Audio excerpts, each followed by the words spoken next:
The lack of significant rain this fall has left much of the Northeast in the grips of an historic drought. The southern half of New Jersey, for example, is still facing extreme drought conditions despite a spate of recent storms. Now, some farmers are entering this holiday season with a sense of uncertainty. Here's CBS's Elaine Quijano. How long has this farm been in your family? Since 1868. At 78 years old, Stephen Lee III is facing an uncertain future. In farming, you don't know what's next. 6 generations of his family have farmed 135 acres of cranberry bogs in southern New Jersey. It's a lot of work to protect something so small. Yes, it is, but they're good to us.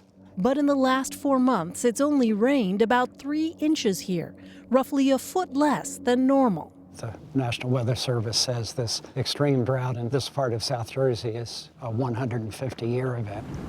And before temperatures dip to single digits, the cranberry bogs will have to be flooded to keep the fragile buds from drying out.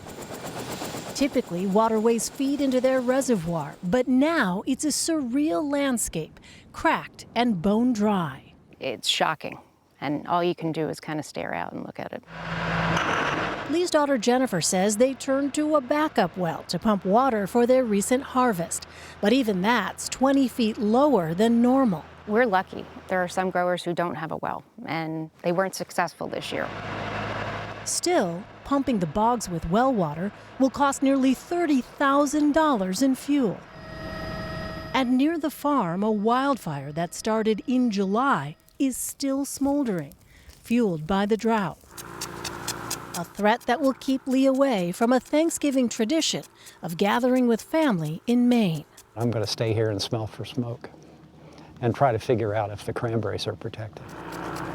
The price of guarding next year's crop and his family's heritage.